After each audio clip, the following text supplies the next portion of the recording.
Zelensky says he would just get elected again if a fresh Ukraine election were to happen. He said, replacing me won't be easy. All right. Challenge accepted.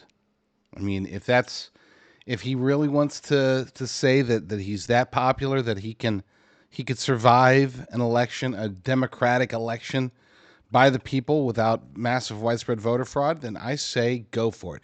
That would demonstrate to me, hey, you know what? The people trust him. They like him. They trust him. They believe in him. Let him do his thing. I am all in favor of nations being sovereign and the people of those nations determining the path of their country and who their leaders are going to be. So I say go for it. Let's do this. Article comes from Breitbart.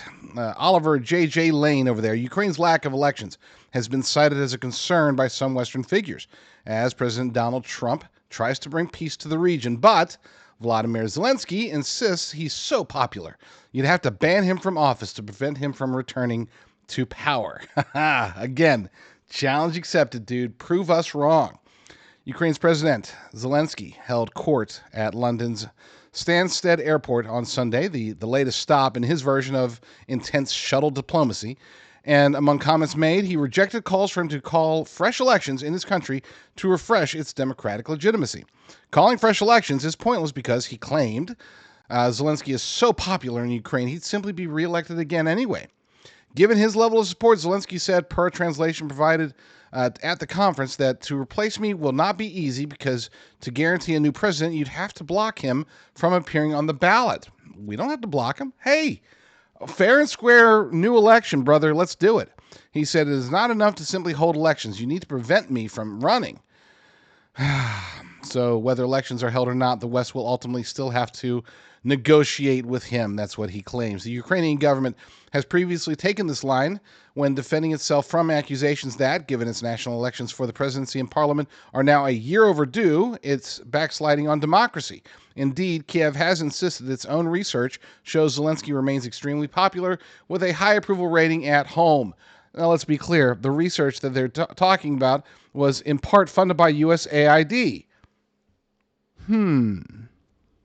As noted, however, it is hard to accept these assertions at face value, given Ukraine is a country under martial law. Criticizing its president can invite punishment. Millions of its citizens are abroad as refugees or live under Russian occupation, and political parties with anti-war or pro-Russian views have been banned, with some opposition politicians even killed in targeted assassinations in the course of the war. Don't forget, this is the guy that they're claiming, they being the global elite cabal, U.S. legacy media, Democrats, the uniparty swamp, they claim this guy is like the champion of democracy. Sure, you can be the champion of democracy, and you can be very popular, at least on paper, when you're literally killing your opposition. These are arguments made for why holding elections in wartime is difficult, and the United Kingdom, for instance, was quick to tell Ukraine it supported their decision to suspend democracy in wartime against President Trump's comments, but critics say it is perfectly possible if the Ukrainian government actually wanted to try. Elections with large eligible-to-vote diasporas abroad and even elections during wartime with millions of men under arms have been successfully conducted by democracies in the past. Elections suspended or not, Zelensky accused other countries, in other words, the United States, of being undemocratic by trying to tell the Ukrainian people who their president should be. Now, I agree with that. Hey, look, I think we should stop calling for him to step down. That's none of our concerns, not our business. Sovereign nation does sovereign things. I'm all for that. But again, we are talking about a nation that refuses to have elections. He continued, honestly, it looks like the citizens of other countries are telling Ukrainians which president they should have, especially when these people occupy official posts. It seems to be a bit undemocratic, unconstructive. We are talking about values, and it definitely doesn't look democratic. And again, I hate agreeing with him, at least in part. I agree with the overarching sentiment, not necessarily the way that he's putting it. But with that said, it is very, very true that he is unpopular. As I noted in a segment before, his popularity is manufactured. Okay, his real popularity prior to the to the invasion was at rock bottom.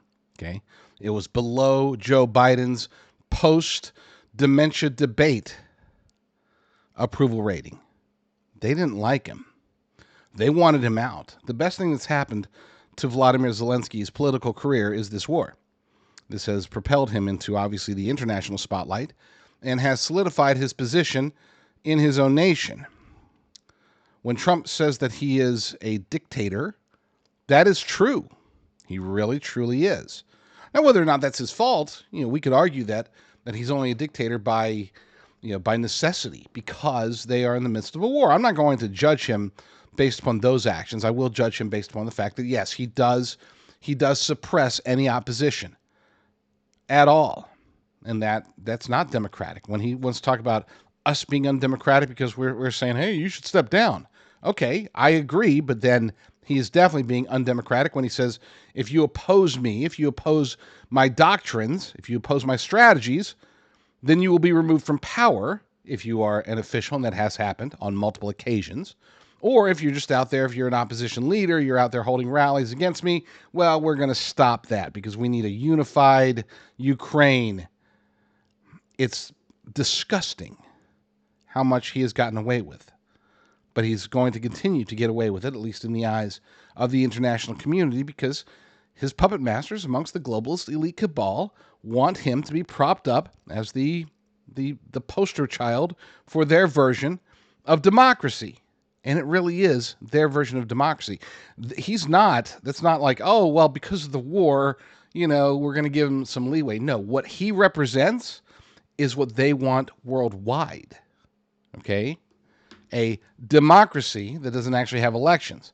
A democracy where opposition is suppressed.